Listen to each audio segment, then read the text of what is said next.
Ингушетии начались съемки спецсерии сериала «Наш спецназ» совместного проекта Пятого канала и кинокомпании 3X Media. Глава республики Махмуд Али Калиматов, встречаясь с продюсерами и актерами, отметил, что проект покажет красоту Ингушетии, ее уникальные пейзажи и гостеприимных людей. Калиматов также подчеркнул, что съемки сериала – важное событие для развития регионального кинематографа. С начала года в Ингушетии проведено более 2000 телемедицинских консультаций с ведущими медицинскими центрами страны. Благодаря проекту создания единого цифрового контура в здравоохранении 15 медицинских учреждений республики подключены к централизованной системе телемедицинские консультации. Дистанционный формат позволяет врачам Ингушетии решать сложные клинические задачи, обмениваться опытом с лучшими специалистами страны и повышать свой профессиональный уровень.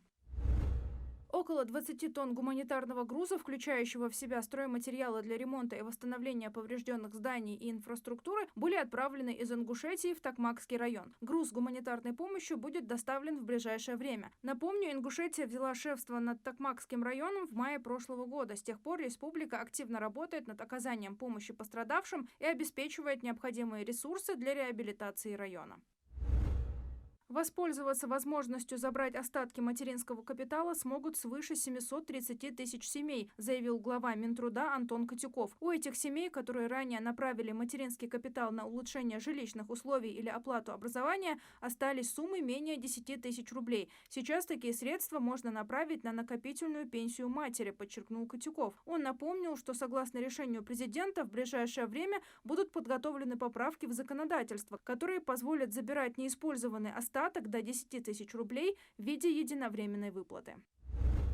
Работающие пенсионеры получат перерасчет пенсии с учетом всего трудового стажа с 1 августа, а выплаты военным пенсионерам будут предварительно проиндексированы на 5,1% с 1 октября этого года. Размер повышения составит не более 400 рублей. При этом, чем дольше пенсионер продолжает работать после оформления пенсии, тем ниже будет прибавка. Она будет зависеть от стоимости пенсионного коэффициента в момент выхода на пенсию и объема страховых взносов, выплаченных работодателем.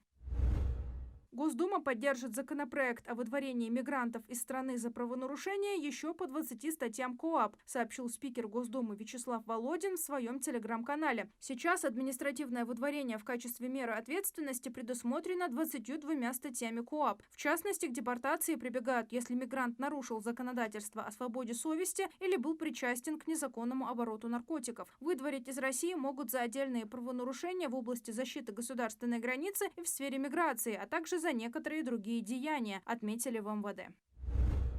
Национальная киностудия Ингушетии представила трейлер полнометражного художественного фильма «Письмо», снятого к столетию образования ингушской государственности. Фильм основан на реальных событиях и повествует о группе ингушских коммунистов, везущих письмо народа на имя генерального секретаря ЦК КПСС Леонида Брежнева. Работа над кинокартиной заняла 3 года. Съемки проходили в Ингушетии, Москве, Подмосковье, Карелии, Ленинградской области и Казахстане.